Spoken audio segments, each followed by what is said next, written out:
Ahora me permito presentarles a la doctora Laura García Camacho en casa y cómo lo ha manejado ella. Entonces, doctora Laura, te cedemos la palabra con mucho gusto y adelante, por favor. Hola, buenas noches a todos. Bueno, pues vamos a ver lo que hemos tenido por acá. Yo estoy en Naucalpan, en el Estado de México, ante esta situación del COVID que nos ha dado pues una experiencia importante, pero sobre todo sobre la práctica clínica, porque realmente, pues como decía el doctor Enrique, no hay nada todavía dicho, se está conociendo el virus, no tenemos nada determinado, no hay medicamentos específicos para el virus, entonces hemos tenido que actuar por los conocimientos previos que tenemos y por los síntomas que los pacientes van presentando. Me tengo hasta el día de hoy 308 casos a partir del 27 de marzo, con 3 defunciones. Todos son pacientes que no han querido hospitalizarse por miedo a todo lo que se escucha en las noticias, las redes sociales, todas estas noticias amarillistas que de repente han llegado a nuestras casas y la mala información. Entonces, debido a eso, pues el trabajo en consultorio se ha incrementado mucho y la necesidad de llevar a un paciente, incluso con cuadros graves y necesidad de uso de oxígeno, pues ha sido muy alta. Entonces, bueno, hice una pequeña presentación para ir de la mano, para tratar de hacerlo más fluido. Y vamos a ver que dentro de una persona que enferma de COVID vamos a tener muchos aspectos que van a influenciar en tanto su proceso de enfermedad como de recuperación, ¿no? Vamos a ver que a pesar de que muchas personas, ahí puse un punto que dice cuidado de cada integrante ante los contagios. Hubo unos problemas súper fuertes en la época del 10 de mayo, del Día del Niño, de los festejos que hubo con los papás. La gente aún no estaba tan consciente de la situación que estábamos enfrentando. Entonces hicieron reuniones y se empezaron a detonar muchísimos contagios, porque entre los que convivieron ya había gente que tenía el virus, aún no presentaban síntomas, pero al estar en este tipo de reuniones empezamos a tener muchos contagios, se incrementó la consulta por este motivo. Lo que hemos visto también el cuidado del paciente previo al contagio, ¿no? Medidas de seguridad, de higiene, aún de cambios de hábitos entre la convivencia familiar, el a lo mejor ya no darnos el beso de las buenas noches, o quien sigue haciéndolo a pesar de que salen a la calle a trabajar y hacen todo un ritual de sanitización antes de entrar a sus hogares, pero vimos que ni eso fue suficiente para controlar los contagios o que a casa llegara casos de COVID y que se empezaran a contagiar todas las familias. Los recursos económicos son súper importantes. Realmente un tratamiento COVID es costoso y sobre todo para un paciente que va a requerir de oxígeno. ¿Cómo está la convivencia nacional? El núcleo familiar, a veces hay relaciones con mucha ruptura dentro de la familia y cuando hay una persona o varias que enferman de COVID, afecta muchísimo porque eso depende de que se haga un buen seguimiento de tratamientos, de que se tengan cuidados óptimos para el paciente que está en casa. La sociedad, también hemos tenido muchos problemas con discriminación. La gente rechaza a las personas que saben que tuvieron COVID. A veces hay necesidad de aplicarles ampolletas, nadie los quiere apoyar. Lo que hemos tenido que hacer en ese caso, pues es enseñar a gente de la misma familia a hacerlo para que no tengan que enfrentarse a situaciones de ese tipo. Y el estado previo a la salud también va a determinar mucho cómo va a ser la evolución de la enfermedad para cada persona.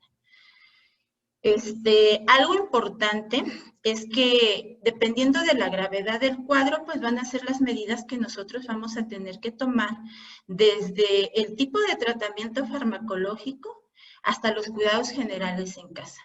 Tenemos personas con enfermedades crónicas que sí se han cuidado, que vienen desde su infancia con una alimentación muy buena, que a veces está más basada en alimentos de origen natural, verduras, frutas, todo eso. No consumen tantos productos procesados y a pesar de tener enfermedades crónicas como diabetes, hipertensión, nos han hecho cuadros muy leves y se recuperan muy rápido. Muchas veces incluso solamente se dan desinflamatorios a nivel de vías respiratorias bajas, sin ningún otro medicamento, y los pacientes se recuperan perfectamente bien. En algún momento yo compartía que hay muchos síntomas que hemos tenido que descubrir con el paso del tiempo y viendo a los pacientes que en su momento no se informaron o no se han informado en los medios. Por ejemplo, cosas que les puedo compartir, pues que la gente cree que si no tienen fiebre, no es COVID, pero no siempre presentan fiebre los pacientes. Hay aproximadamente entre un 20 o 30% de pacientes que presentan fiebres. La mayoría se queda en febrículas y muchos, si es que el 50-60% solamente presentan sensación de fiebre, pero uno toma la temperatura con termómetro y no se da el dato pues a ese nivel. Después, dolor de cabeza, dolor ocular, dan dolores corporales como cuando uno tiene fiebre, pero no hay fiebre, uno toma temperaturas y no las hay. Casi siempre 36,7, 36,8, no pasa de ahí. La gente también piensa que la tos que da COVID es muy extenuante, pero solo en casos muy graves. En casos leves solo sienten un pequeño cosquilleo en la garganta y les produce una tos muy leve, seca. No hay casi flema ni moco. La pérdida de olfato y de sabor es muy severa. Hay pacientes que en 2-3 días se pasa casi sola y tengo pacientes que han tardado 25 días en recuperar el olfato y el sabor. Refieren sensación de calor interno, pero repito, no es detectable en los termómetros. La gente, lo que sí es un común denominador en todos los pacientes COVID es una sudoración tipo bochorno que va por tarde y noche y se intensifica mucho en la noche, que nos está deshidratando muchísimo a los pacientes. Tenemos que requerir de a veces aplicar suero vía venosa para rehidratarlos porque ha sido una situación difícil de combatir. Tengo un paciente que bajó 22 kilos de puro sudar. Tengo pacientes 10, 8, los que menos bajan 2 o 3 kilos de puro sudar en las noches. Hay personas que se han cambiado 7 veces, pero exprimen la ropa. Es literalmente como si les hubieran aventado una cubeta de agua a su cama. Mojan almohadas, sábanas, ropa, exprimen la ropa hasta 7 veces en la noche. Y son los que más peso han perdido. Eso es un dato súper importante. Es un dato que antes alguna enfermedad que lo produjera, solamente la tuberculosis era la que nos daba como mucho ese dato de sudoraciones, pero tampoco eran tan intensas como lo está provocando COVID. Normalmente cuando iniciamos tratamiento tienden a intensificarse esas sudoraciones. Como COVID sacaron algunos artículos médicos donde habla que también se llega a instaurar en el hígado, nos está produciendo cuadros muy parecidos a la hepatitis tipo A. Nos da diarrea y vómito en algunos pacientes, algunos solo quedan con sensación de náuseas y sensación como que les quiere dar diarrea, pero no llegan, solamente hay como una inflamación intestinal con dolor y esa sensación como que van a hacer diarrea, pero nunca lo logran. Pero sí hay casos que llegan a hacer vómito y diarrea bastante severos, difíciles de controlar y hay que estar hidratando constantemente. A algunos pacientes nos han hecho vértigo. Creemos que como también se instaura en cerebro y causa una inflamación importante, puede hacer alteraciones a nivel auditivo y esto nos provoca que tengan eventos de vértigo. La gente se endereza, todo se les empieza a mover, ¿no? Hay inflamaciones, hemos visto pericarditis, inflamación de pericardio, pero solamente hasta ahí. En algún momento también han salido artículos que hablan de alteraciones en los factores de coagulación. La gente empieza a hacer coagulitos, que hay necesidad, al menos aquí nosotros, o yo lo he tratado mucho pues con aspirina, nada más trato de aligerar un poco la sangre. Hay mucho médico que usa enoxaparina, estos anticoagulantes que son bastante agresivos y de difícil manejo en casa. Y para pues no tener tanto problemas o complicaciones con medicamentos, pues yo prefiero no usarlos. Yo me quedo con aspirina nada más y eso hasta ahorita me ha apoyado mucho en el tratamiento con los pacientes. En casos muy graves que requieren oxígeno, pues obviamente hemos tenido que decidir los tratamientos de acuerdo a la sintomatología como se hace con todos los virus. Si el virus me da náusea y vómito, pues mandamos medicamentos que inhiban las náuseas y el vómito. Si me da vértigo, pues también mandamos medicamentos que me inhiban el vértigo. Si hay fiebre, en mi caso, yo no he querido usar medicamentos para control de fiebre, al menos que sea sumamente necesario, porque en mi caso personal, ha sido como un parámetro para yo saber si el paciente está respondiendo correctamente al tratamiento. Si yo veo que el paciente después de iniciar tratamiento ya no presenta fiebre, pues en parte está como dándome la indicación de que la infección se va controlando. Y la mayoría de los casos así ha sido, el 95% no me vuelve a tener recaídas de fiebre y no hemos tenido que recurrir constantemente a ningún medicamento para controlarla. Estoy usando el oseltamivir, que es el antiviral que se hizo originalmente para influenza H1N1 y ya ha funcionado muy bien. En general, en cuanto los pacientes empiezan a tomarlo, se ve una mejoría importante, a pesar de que lleguen conmigo de 2, 3 tratamientos previos donde no se veía como una respuesta, ¿no?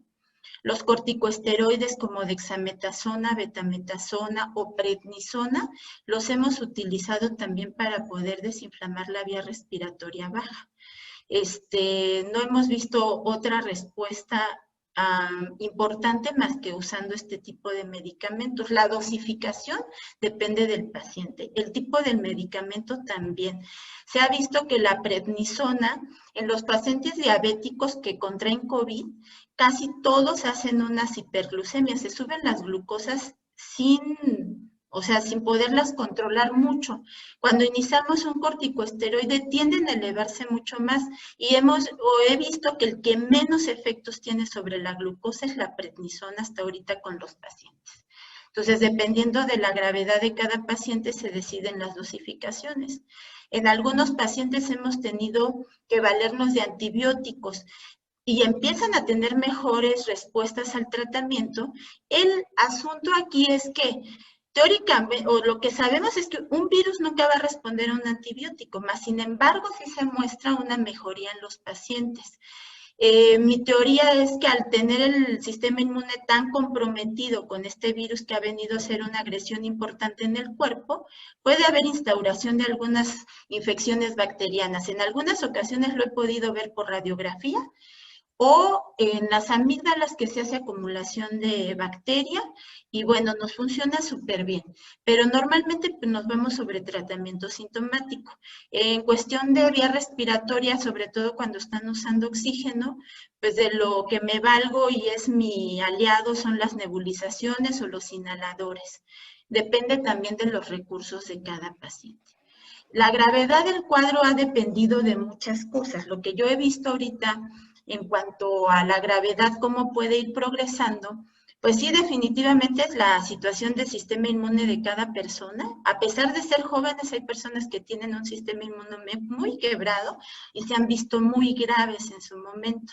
La alimentación. Otros factores, pues son estrés en el trabajo, la situación económica que muchos están viviendo actualmente en la pandemia. Algunas personas se quedaron sin trabajo, otras personas trabajan de forma independiente y desde que empezó la pandemia no tienen ingresos.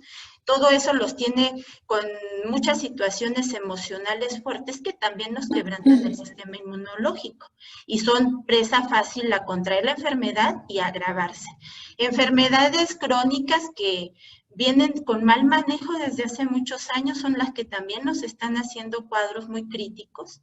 Entre los otros factores también lo que he visto, la gente que se automedica, que tiene mucho miedo de ir al médico y que le digan tienes COVID, pasa esto, entonces empiezan a administrarse antigripales, empiezan a disfrazar síntomas, el bicho empieza a avanzar, y ya cuando empiezan a hacer síntomas súper graves es cuando empieza a dejar de funcionar su antigripal.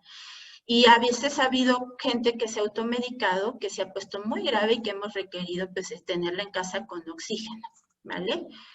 La cuestión aquí en cuanto a la recuperación de un paciente, híjoles, depende de muchos factores. He tenido gente que voy a ver a casa y desafortunadamente las condiciones económicas son muy malas. No tienen ni siquiera un espacio para decir vamos a tener un espacio exclusivo para nuestro paciente enfermo y aislarlo del resto de la familia. Desafortunadamente tienen a veces que convivir todos en una misma habitación. Entonces, cuando uno llega a ver estos pacientes y está en la preocupación de que a lo mejor es el único que ha presentado síntomas, todo el mundo está aterrado, pues ya no hay mucho que hacer, solamente tomar ciertas medidas generales, usar cubrebocas, guantecitos, tratar, pues ahora sí que tomar las medidas dentro de lo posible. Y económicamente también es muy, pues esas familias a veces han tenido que requerir que su paciente utilice oxígeno, y ahorita las empresas que rentan oxígeno y todo esto han abusado muchísimo de los precios. O sea, un concentrador que antes salía en 800 pesos una renta mensual, hoy me está saliendo en 3,000, 4,000 pesos, y luego piden depósitos y terminan siendo depósitos con renta de 7,000, 8,000 pesos, que si una persona no tiene ni para comer, ¿cómo hacemos, no? Hemos tenido que hacer una red de apoyo entre vecinos, entre pacientes que yo misma conozco, pacientes que les sobran mascarillas, pacientes que sobran vasos borboteadores, que los donan para que cuando yo tengo una situación de mucha necesidad con pacientes podamos apoyarlos sin que les cueste nada, ¿no? Personas que tienen concentradores de oxígeno los han dejado de usar y que los prestan en lo que el paciente se recupera, ¿no? En caso de que un concentrador de oxígeno nos permita apoyar al paciente, a veces requieren de más litros por minuto y no nos es funcional un concentrador de oxígeno, tenemos que rentar tanques, y es la misma historia, ¿no? En cuanto a la familia, pues es súper complicado. Muchas veces tenemos que el único cuidador también se enferma y si está con un cuadro más leve uno que el otro, pues el que menos grave esté es el que se encarga de cuidar a ese paciente. Y terminan desgastados físicamente mucho los cuidadores. Entre la enfermedad, el estrés y estar cuidando a otra persona enferma, han sido problemitas que después nos cuesta mucho reponer pues la situación física, porque quedan de por sí el COVID en cuadros moderados a graves nos deja un agotamiento y una fatiga crónicas muy severas, que se ha podido ir apoyando un poco al paciente si le aplicamos sueros con vitamina, a veces algunos con la pura rehidratación a causa de las sudoraciones, con eso logramos también que se levanten un poquito. Los cuidadores pues deben siempre tener sus cuidados independientemente de que tengan al enfermo y hayan convivido ahí. Hemos visto casos que nunca presentan síntomas.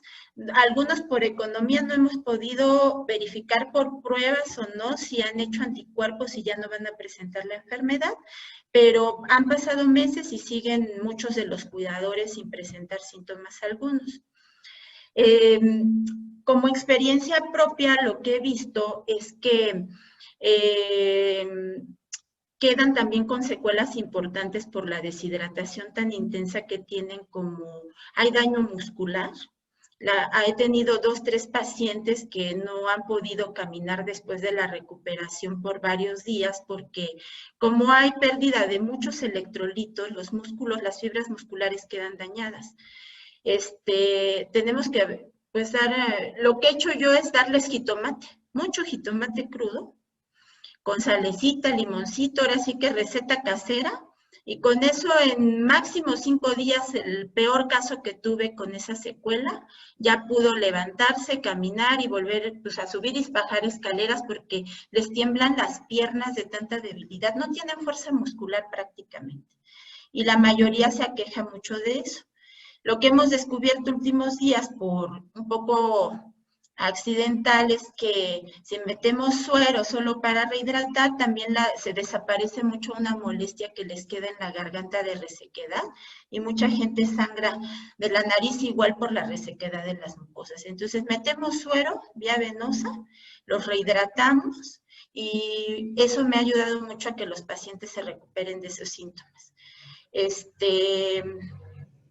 En general, pues eso es lo que hemos vivido ahorita en estos 300 casos. Las 3 muertes que tuve hasta ahorita, pues han sido pacientes que tienen situaciones de salud complicadas de tiempo atrás. El primer fallecimiento es una persona que era alcohólica, tenía daño hepático y realmente no tuvo ninguna respuesta a los tratamientos.